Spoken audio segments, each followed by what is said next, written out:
Bonjour à tous, mon nom est François Letarte, bienvenue sur ma chaîne JDR D30, une chaîne consacrée aux jeux de rôle sur table avec une vie drôliste. Et je vais vous parler de quelque chose. Et oui, Donjons et Dragons en 2024, j'ai eu comme mon premier, comme je pourrais dire, ma première petite trempette dedans hier. Ouais, c'est sûr que je m'ennuyais aucunement de tous ces jeux-là, je suis déjà occupé avec d'autres jeux, tout ça. Bon. Mon fils, lui, dans le fond, il a répondu à une annonce. Quelqu'un qui cherchait des joueurs. C'est quelqu'un dans le village que j'habite. Puis le gars, il habite à genre un coin de rue de chez nous. Lui, ça, il tentait. Il dit, ben ouais, ben inscris-toi, pas de trouble. C'est ça. Fait que là, moi, en fait, je m'attendais à ce que ça soit de 5e édition, mais là, le gars, il a dit, ouais, ben c'est ça, on fait ça 2024. Fait que là, il avait envoyé un peu des consignes par écrit à mon fils. Puis là, il m'a dit, mon fils, il dit, veux-tu m'aider, papa, avec ça? Il dit, ben oui, OK, c'est sûr. Je vais lui donner un coup de main.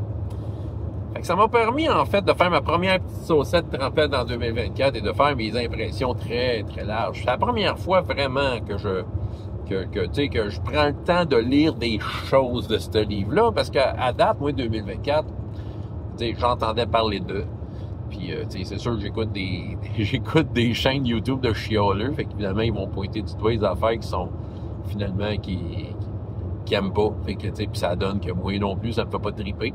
Mais c'est ça. Sinon, je sais que quand il est sorti, je l'avais pris dans mes mains, je l'avais feuilleté rapidement. J'étais allé au EB Games, ils vendent ça là. Puis, dans le fond, c'est sûr que je l'avais laissé là, je n'ai pas pris le temps de lire. Mais là, hier, il a fallu que je lise un. Pas grand-chose. Création de personnages. C'était surtout de voir qu'est-ce qu'il pouvait faire, parce que je sais pas, moi, ce qui est vraiment différent de 5e et 2024. Je sais qu'il n'y a pas grand-chose, mais pour être sûr que son personnage qui arrive avec sa feuille, puis qu'elle soit, en ordre, si on peut dire. Il voulait faire un guerrier tieflin, mais qui se bat avec une rapière. Il voulait faire un noble guerrier, c'est ça. Fait que là, on regarde ça.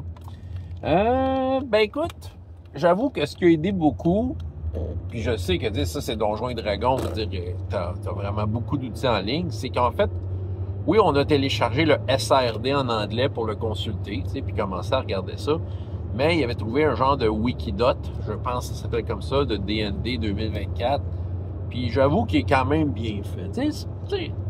À quel point que t'as pas besoin de D&D Beyond, là, puis de t'abonner à des affaires. Donjons et Dragons, s'il y a bien de quoi pour lequel on s'est battu, là, 2 ans, en disant non avec leur niaisage d'OGL, ben, c'est le fait que là, t'as accès à plein d'outils, puis eux autres, ils peuvent rien dire parce que légalement, ben, ils se sont fait wedger. Fait que c'est ça. Fait que le Wikidot est quand même bon parce qu'il y a des super liens qui t'amènent dans tout. Tu sais, t'as comme les affaires que t'as besoin, ta classe, ta race. J'appelle ça une race. C'est une race. Arrêtez d'appeler ça des backgrounds. C'est ça. Bon, le tieflin, tu sais, j'ai pas souvenir de tieflin avant. J'ai checké un peu les backgrounds. C'est vrai qu'ils sont un petit peu pâle par rapport à ce qu'il y a déjà eu, veut dire, si tu regardes 3e édition, veut dire, chaque race avait des bonus, ben c'est ça, le tieflin n'a pas tant de bonus, il y a quelques affaires, vision nocturne, super original, bon c'est ça, mais ça c'est des classiques, je pense qu'ils parlent une langue là, de démons, parce que c'est ça, tieflin là c'est juste pour satisfaire ceux qui aiment ça les démons, j'ai été élevé par un démon, c'est ça, puis tu viens les yeux révulsés tellement que t'es heureux de le dire, là. Ça, c'est un peu comme les elfes.